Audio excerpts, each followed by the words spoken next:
Bismillah. Bismillahirrahmanirrahim. Assalamualaikum warahmatullahi wabarakatuh.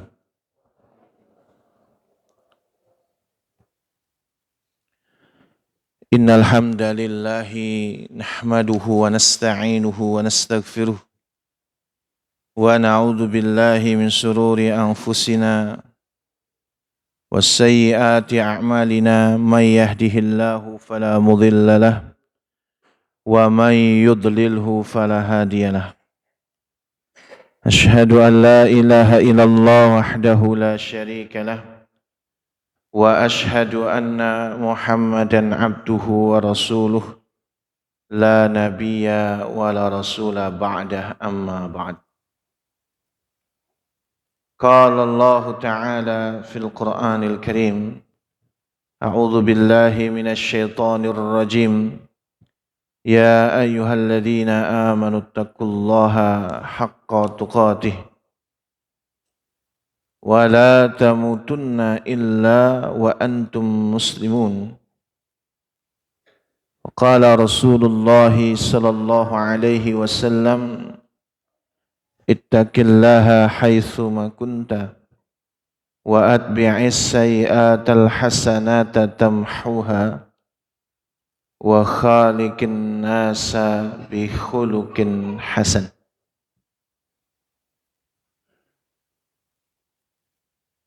Bapak-bapak, ibu-ibu, saudara-saudariku, adik-adikku yang dirahmati Allah. Alhamdulillah pada pagi hari ini subuh diizinkan, ditakdirkan oleh Allah untuk bisa bermuajahah, berkumpul, bertatap muka, bermajlis setelah mendirikan sholat subuh berjamaah. Kita duduk sejenak untuk saling menasihati di dalam kebaikan dan juga kesabaran. Pada kesempatan kali ini, alhamdulillah pula kita juga dalam kondisi sehat, dalam kondisi punya waktu luang, karena itu adalah nikmat yang seringkali dilalaikan oleh manusia. Salawat beriring salam semoga selalu tercurahkan kepada Nabi kita, Nabi Muhammad SAW, beserta keluarganya, para sahabatnya, serta para pengikutnya yang selalu senantiasa meneladani sunnah-sunnahnya hingga yaumil qiyamah. Bapak Ibu sekalian yang dirahmati Allah, tema kita pada kesempatan kali ini adalah tidak selalu meminta kemudahan. Pembahasan kita berlandaskan satu hadis an Jabir bin Abdullah radhiyallahu anhu. Ada satu hadis dari sahabat Jabir bin Abdullah.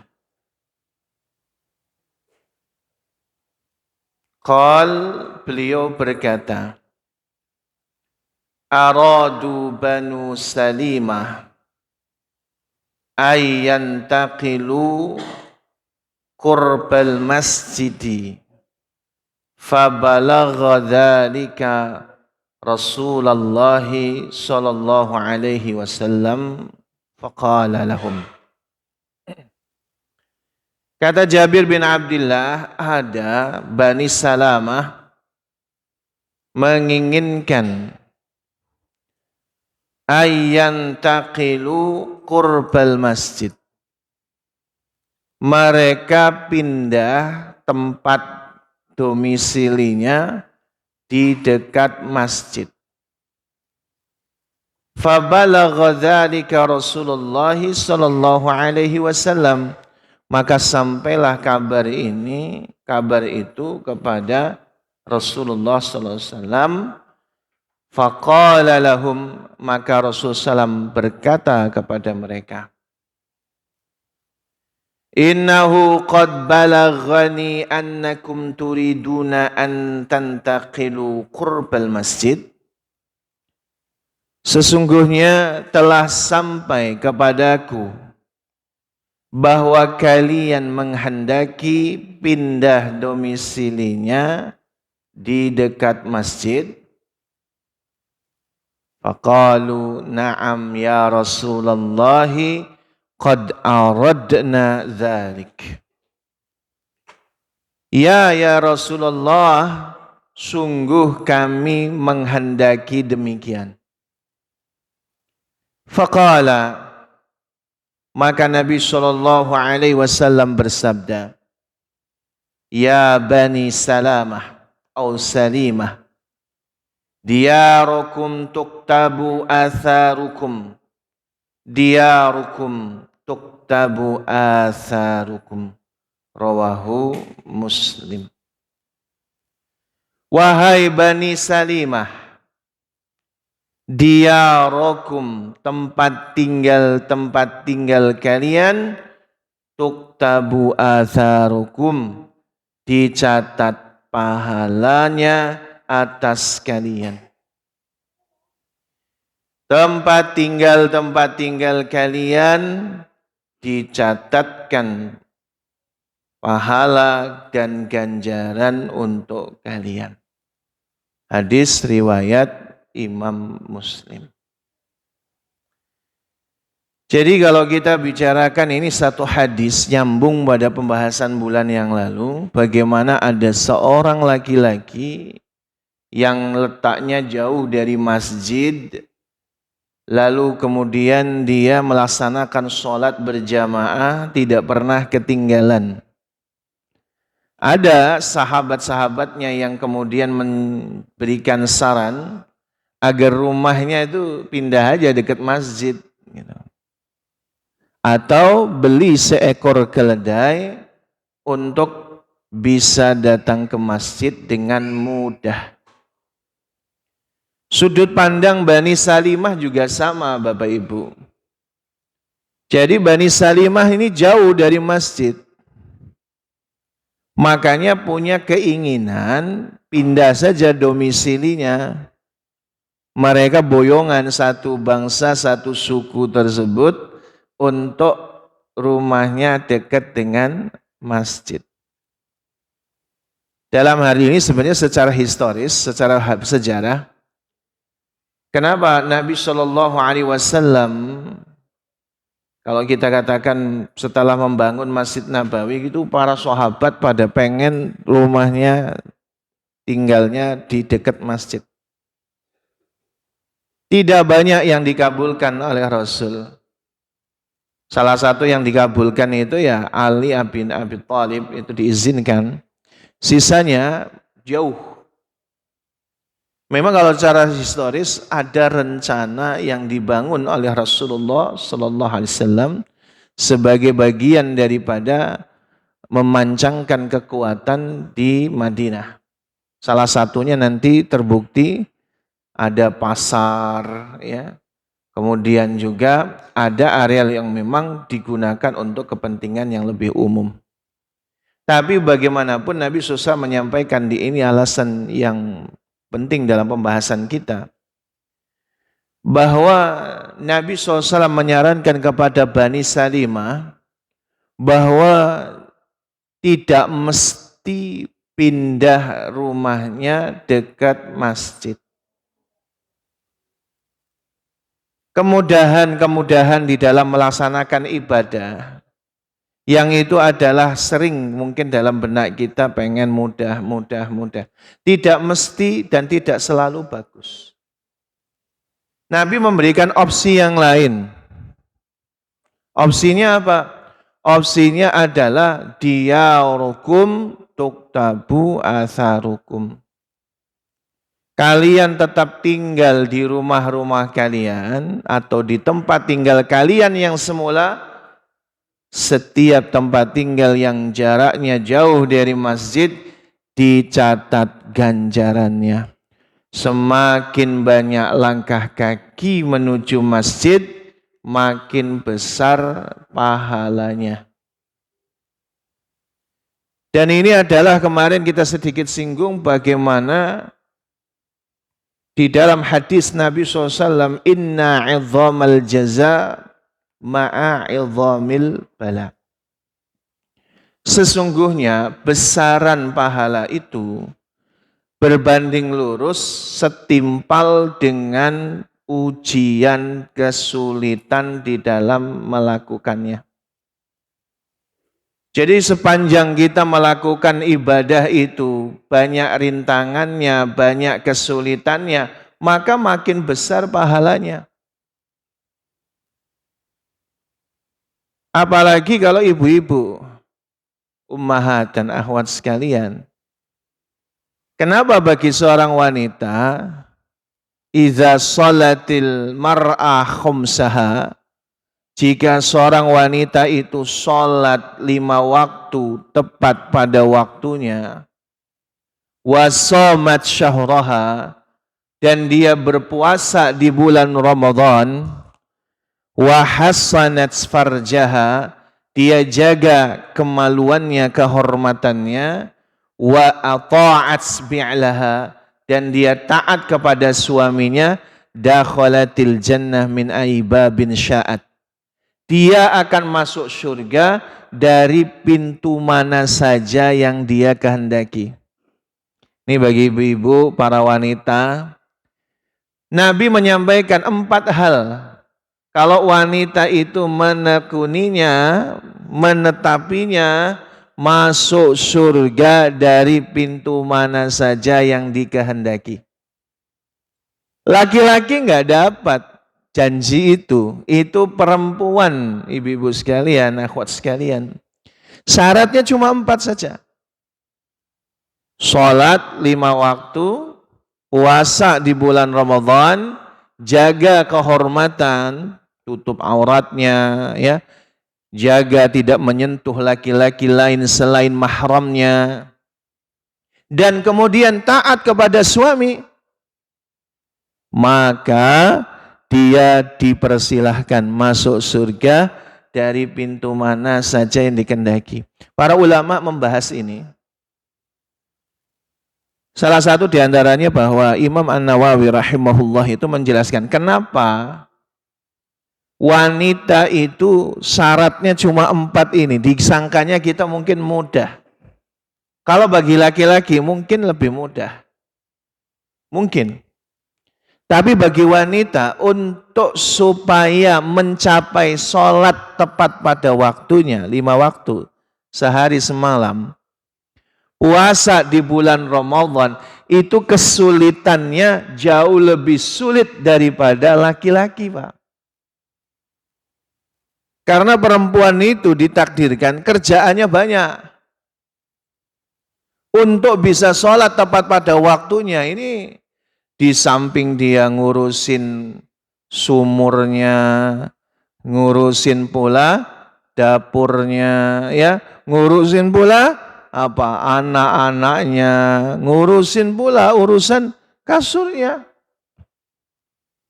Jadi untuk sampai kepada sholat tepat pada waktunya, ibu-ibu seringkali kesulitan. Tapi kalau ibu misalnya lagi mau masak nanggung, itu kadang-kadang wah udah tunda lagi. Apalagi anaknya nangis, tunda lagi. Ya, sholat, anaknya ngerengek, tunda lagi. Banyak hal rintangannya itu. Apalagi puasa. Ini bentar lagi puasa. Ini bulan Sya'ban tanggal berapa? Tanggal 7 ya? 7 Sya'ban. Berarti Ramadan tinggal beberapa hari lagi nih. Puasanya wanita itu lebih berat daripada puasanya laki-laki. Kenapa, Pak? Yang bangun pertama kali untuk nyiapin sahur siapa? Wanita. Bapak bangun, pengennya semua sudah tersedia di meja tuh sahur. Dibangunin lebih awal aja udah ngamuk. Belum ada apa-apa kok dibangunin. Tapi siapa yang bangun pertama? Wanita. Suami anaknya masih tidur, wanita orang yang pertama kali bangun, yang piringnya belum dicuci, mulai dari nyuci piringnya, yang ngangetin atau masakin, nyiapin teh anget. Wah, banyak tetek bengeknya itu. Giliran kemudian sahur seringkali ndak satu meja karena dia nyiapin untuk suaminya. Suaminya pengen apa baru dia kasihkan. Sia sahurnya mepet-mepet biasanya. Selesai sahur, bapak kadang ngantuk tidur lagi. Atau pergi ke masjid kan gitu. Ibu-ibu ngapain? Nyuci piring lagi. Belum lagi masalah buka puasa. Wah itu Masya Allah.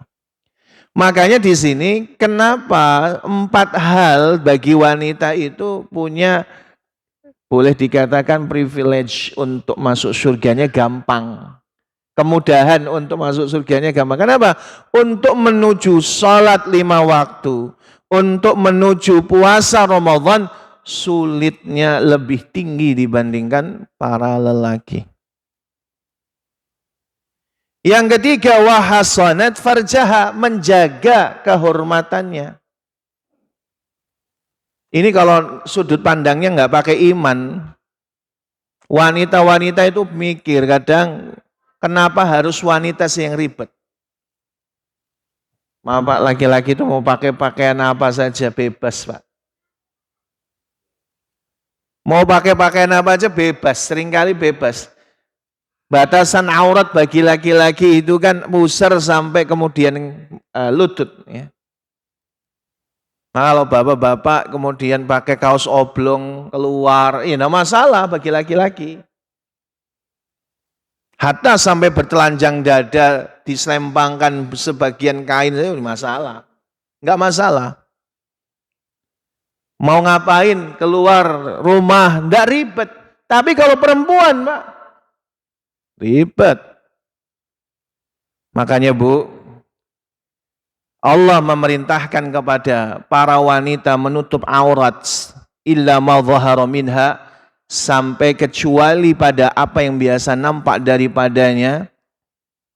Seluruh tubuh wanita aurat kecuali yang biasa nampak daripadanya. Seribet-ribetnya tetap harus tutup aurat. Panas-panasnya tetap harus tutup aurat. Itu wanita Pak. Ya tadi kalau bapak misalnya panas gitu tinggal keluar kena angin enak. Wanita tutup semua. Tutup semua. Tidak membuka auratnya.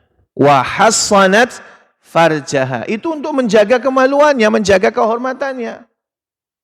Berat. Makanya Bu, walaupun jemur pakaian depan rumah, tetap tutup auratnya. Bagus-bagus kalau keluar rumah jauh, pakai jilbab, pakai hijab, menutupi aurat. Giliran jemur pakaian depan rumah, depan tetangga kelihatan, gak pakai jilbab. Ini sayang. Jangan mikirnya, ribet, pengen mudah, pengen saya. Gitu akhirnya. Akhirnya kalau mikirnya pengen mudah, gak mau ribet, akhirnya itu tadi, cuma depan rumah aja kok. Padahal apa Pak? Tetangga itu lebih bahaya daripada orang asing.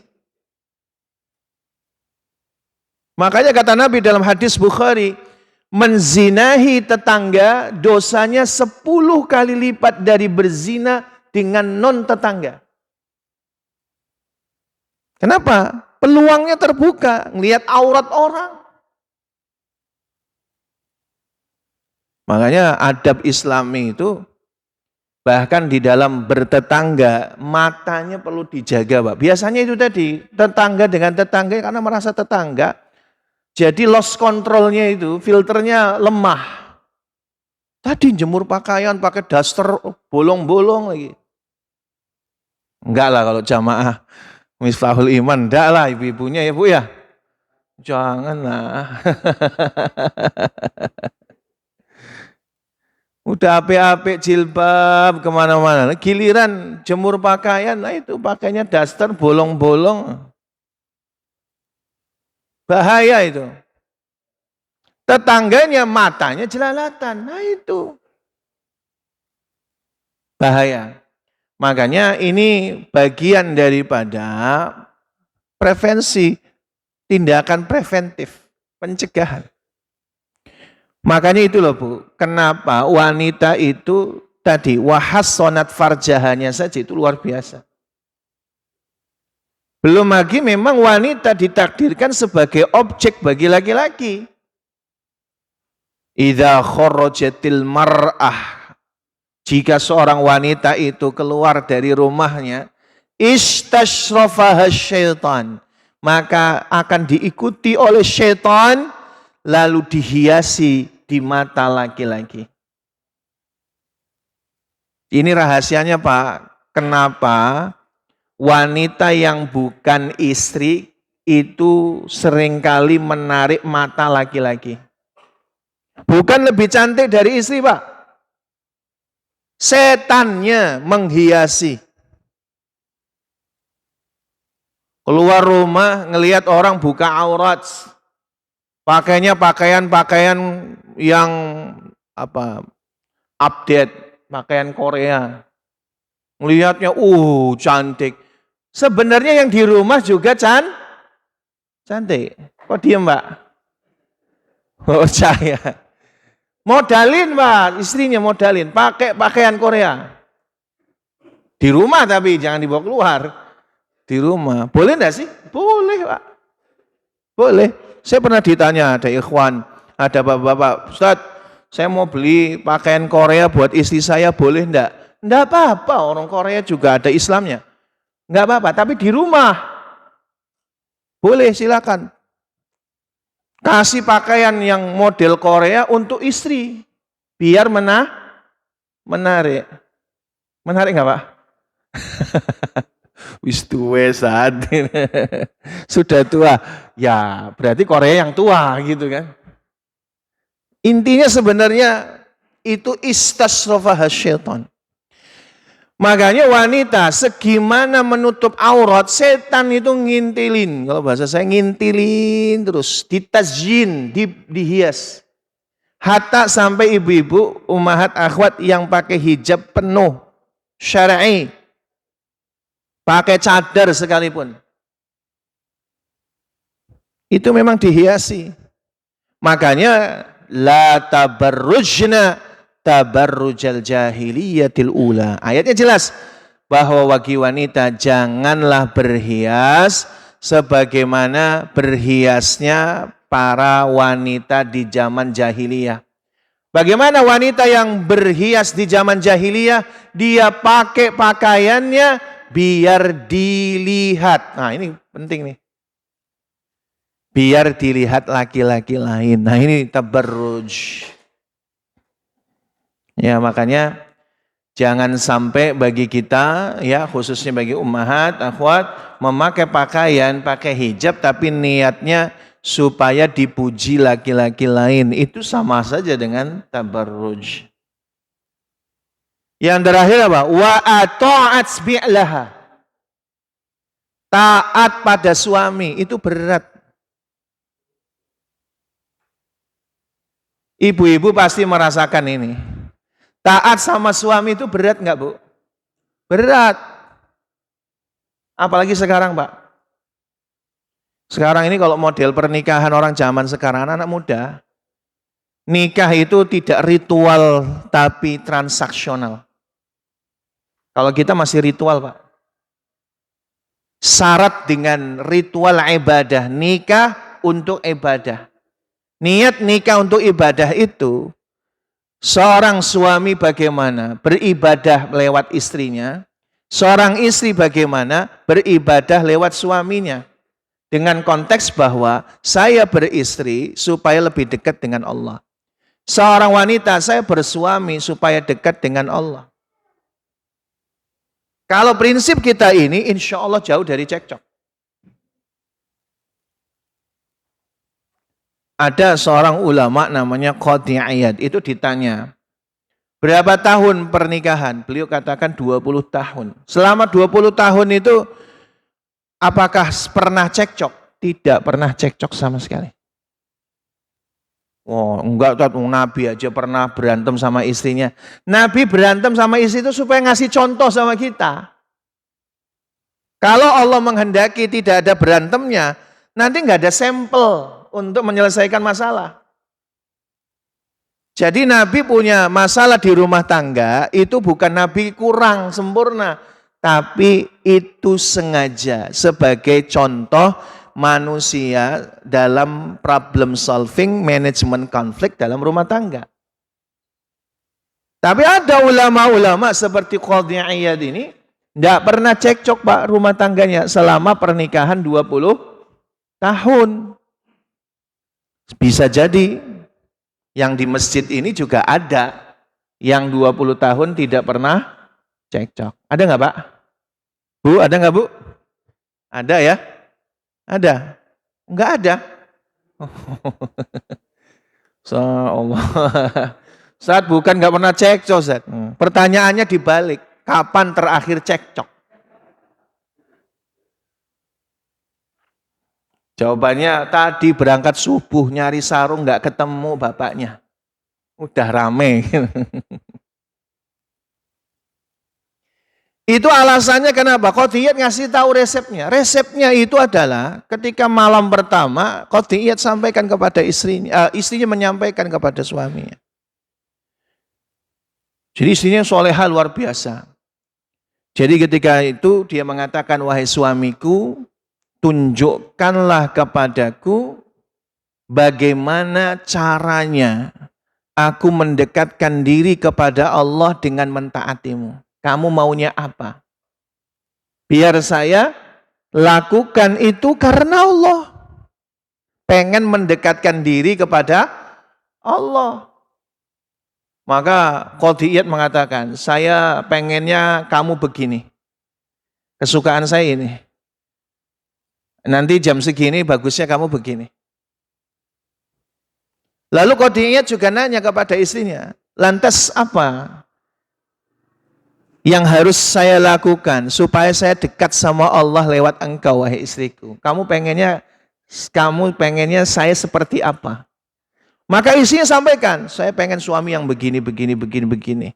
Jam segini bagusnya begini. Oke, deal. Tapi transaksi ini bukan transaksi duniawi, tapi transaksi dalam ala wajhi taqarrub, yaitu adalah ritual ibadah mendekatkan diri kepada Allah. Masing-masing fokus pada catatan masing-masing mendekatkan diri kepada Allah. Oh, itu luar biasa, Pak. Bu. Sehingga mentaati suami, Bu, bukan karena suaminya itu ABCD. Bukan karena suami uangnya banyak lalu taat. Giliran suami ngasih uangnya dikit, separuh taat. Enggak gitu caranya. Apa saja yang diperintahkan suami, taati dalam rangka ibadah mendekatkan diri kepada Allah. Itu berat. Beratnya di mana? Kadang merasa sejajar, kadang merasa bahwa saya juga ikut capek. Bapak capek, saya juga capek. Tapi namanya wanita, walaupun capek, datang lagi, melayani suaminya lagi. Itu wanita itu. Bapak pulang kerja capek. Istri memang nggak capek. Capek. Capek sekali itu. Tapi begitu bapak datang, Bu, kopi Bu. Gak pakai lama. Seorang wanita dengan ketaatannya kepada suaminya, akhirnya apa? Berupaya sungguh-sungguh. Termasuk mendidik anak-anak. Ya Allah. Jadi seabrek, makanya ini sudut pandangnya adalah Kenapa tadi wanita 4 hal ini bisa menyebabkan dia masuk surga dari pintu mana saja yang dikehendaki? Karena kesulitannya lebih dibandingkan para lelaki. Laki-laki tidak cukup, Pak. Ada kewajiban yang lain.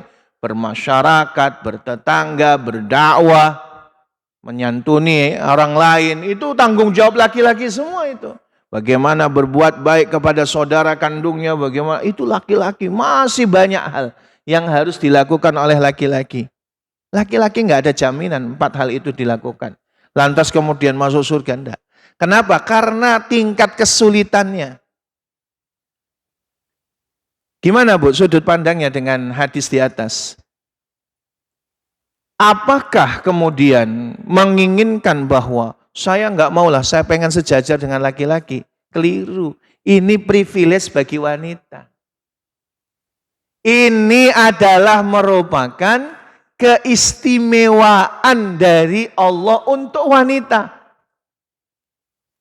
Artinya apa? Artinya itu adalah anugerah. Maka jangan buru-buru. Dikit-dikit minta kemudahan. Jangan buru-buru, ya Allah gantilah suami saya. Soalnya jengkelin banget Ibu.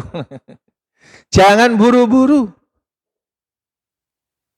Bisa saja pasangan kita itu adalah jalan kita menuju surga. Jadi kesulitannya begitu. Sebagai laki-laki sama Pak.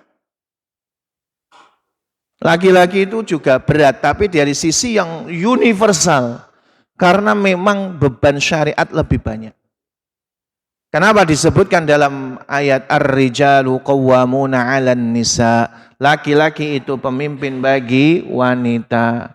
Bima faddalallah. Allah utamakan kelebihan para lelaki itu. Dia penanggung nafkah utama. Dia adalah yang memikul beban. Dialah yang bekerja melindungi, menjaga keselamatan. Itu laki-laki memang.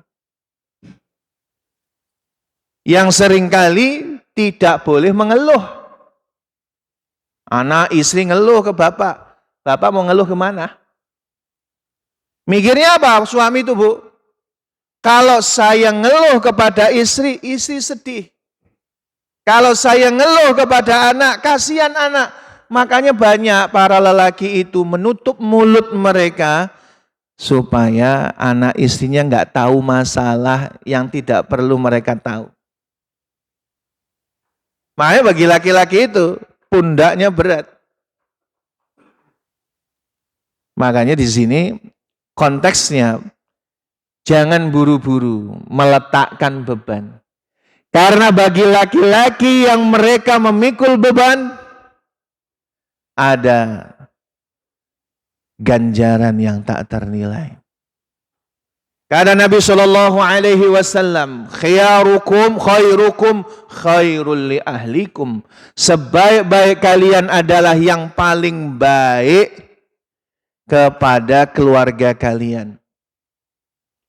Menarik Pak, dalam hadis ini tuh kalimatnya khairukum, orang yang terbaik di antara kalian para lelaki itu adalah orang yang paling baik servisnya, pelayanannya, kepemimpinannya, pengayomannya kepada keluarganya.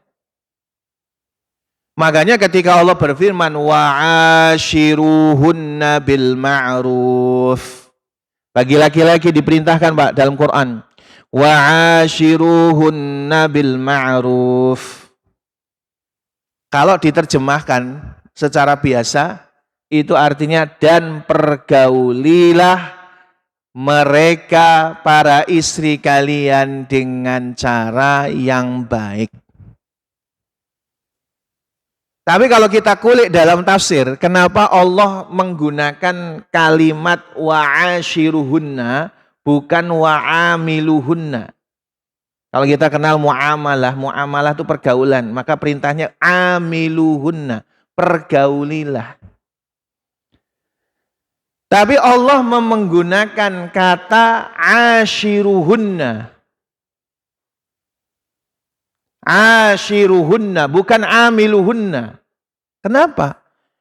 Ashiruhunna yu'khadhu minal ashrah.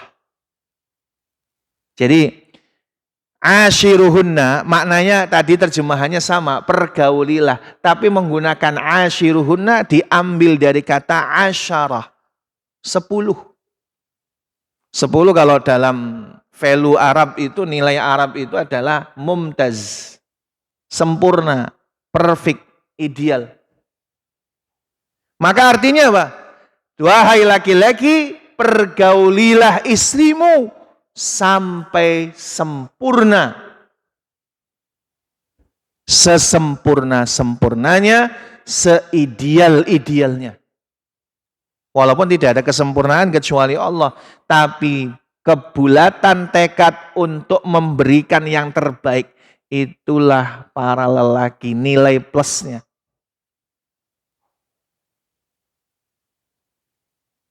Jadi mempergauli wanita, istrinya itu nilainya asyrah. Nanti suatu ketika di yaumil qiyamah, suami istri itu Pak, sebelum dihisab sholatnya, sebelum dihisab puasanya, dipanggil sama Allah. Dihadirkan suami istri. Maka suami ditanya kepada tentang istrinya. Bagaimana menurutmu wanita ini? Maka kemudian si suami berkata, ya Rabbi, qad radituha. Saya sungguh telah ridho kepadanya. Dia jadi istri duniaku, istri akhiratku. Maka kalau sudah gitu hisabnya gampang, yasira. Maka ketinggian kedudukan para wanita bukan karirnya lebih tinggi dari suami. Kedudukan tingginya wanita bukan karena kecantikannya. Ketinggian wanita kedudukannya di akhirat bukan karena darah bangsawannya, bukan. Ketinggian wanita itu sampai yang paling tinggi kedudukannya ketika suaminya ditanya bagaimana dengan istrimu, suaminya berkata, saya ridho dia sebagai istriku dunia, istri akhirat. Dah, itulah pencapaian tertinggi bagi wanita. Dan bagi laki-laki ditanya, bagaimana pertanggungjawabannya, pergaulannya kepada istrinya. Kira-kira istrinya ngasih nilai berapa sebagai suami, Pak? Suami yang terbaik ketika istrinya mengatakan asyrah. Tapi di dalam riwayat tidak mengatakan asyrah. Tapi maksudnya itu adalah suami yang baik. Kalau dalam versi kita tadi karena kalimatnya ashiruhunna, gimana ketika sang istri diwafatkan Allah, angka bagi suaminya nilainya adalah mumtaz. Walaupun sulit. Gimana Pak? Effortnya tinggi kan, usahanya tinggi kan. Untuk bisa punya angka segitu, effortnya harus tinggi. Afwan Ustaz, ini jamnya benar? Benar Ustaz? Alhamdulillah. Sebentar sekali kita. Sudah sampai situ. Jadi apa? Nilainya asyarah. Jadi Pak, sungguh-sungguhnya Bapak untuk bisa menjadi suami dan ayah yang paling terbaik. Yang kalau tadi dikasih penilaian, nilainya asyarah. Jangan ala kadarnya. Ya, jangan ala kadarnya. Sebaik-baiknya. Semaksimal mungkin kesanggupannya. Kata Nabi SAW di dalam hadis riwayat Imam Bukhari, sedekahmu yang kau berikan kepada istrimu, hatta sampai makanan yang kau suapkan pada mulut istrimu, itu lebih baik daripada sedekah di selain itu. Lebih baik dari sedekah fisabilillah yang lainnya. Redasinya begitu. Au kama qila. Jadi apa Pak?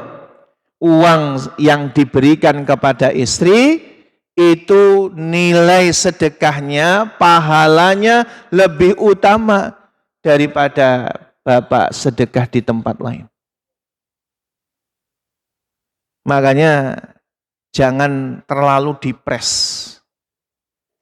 Kalau memang Allah menghendaki kelebihan harta, maka berikanlah kelapangan pada istrinya.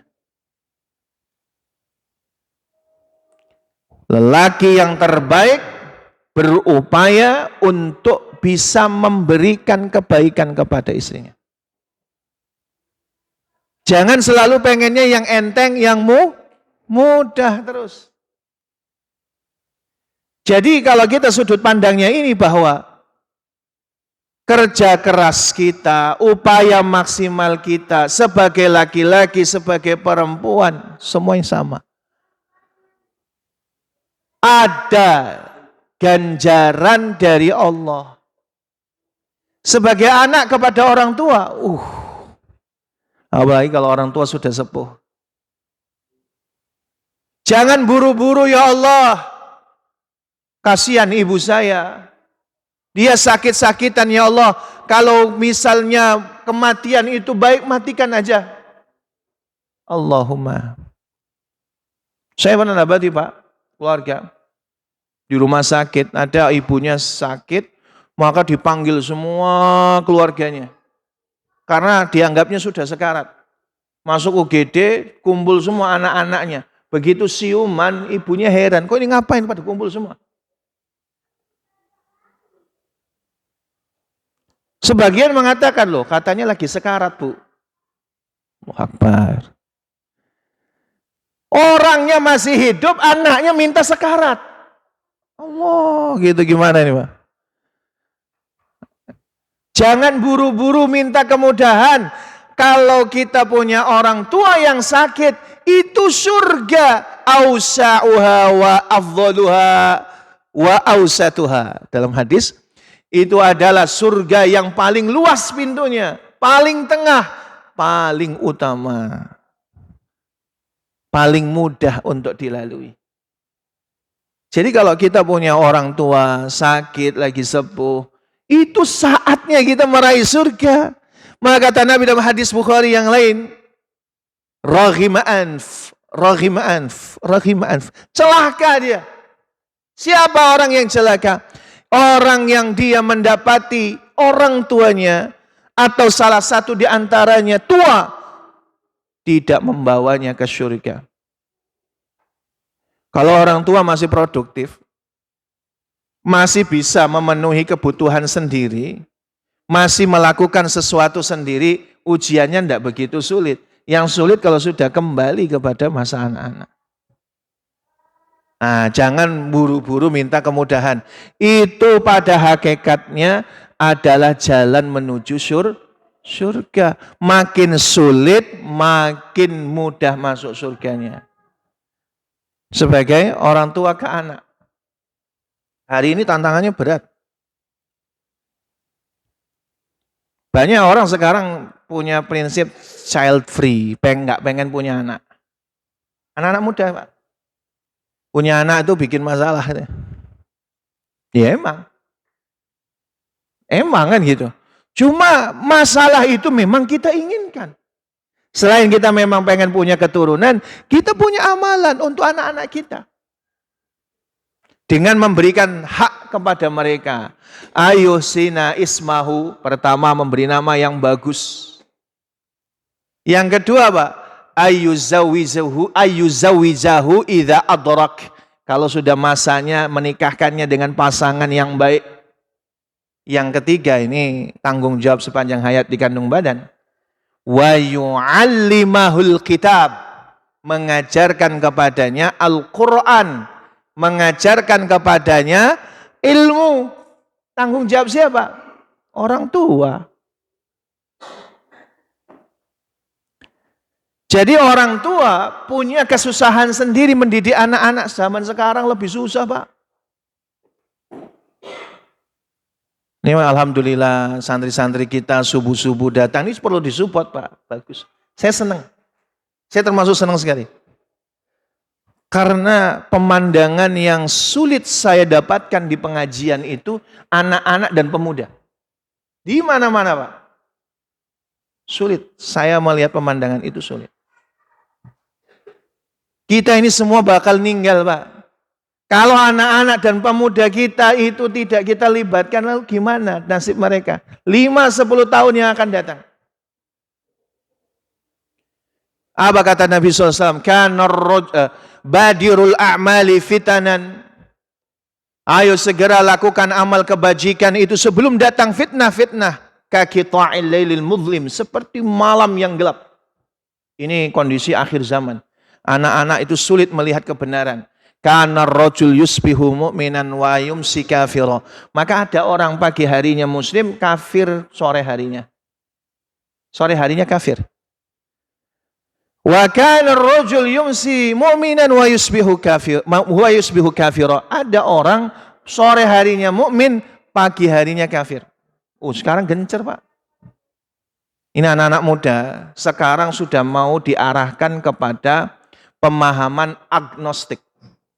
Agnostik itu bukan ateis. Ateis itu tidak mengakui Tuhan. Agnostik itu mereka mengakui Tuhan, tapi nggak mau diatur Tuhan.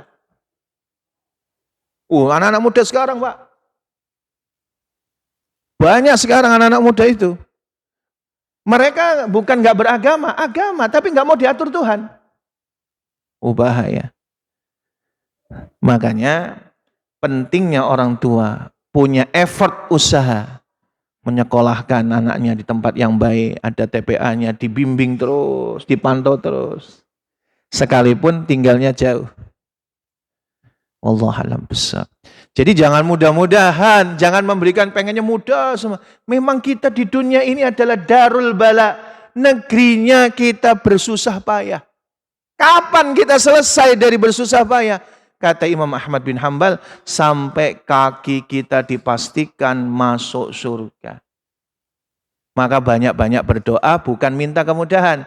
Tapi doa yang pertama, minta kekuatan dan kesabaran.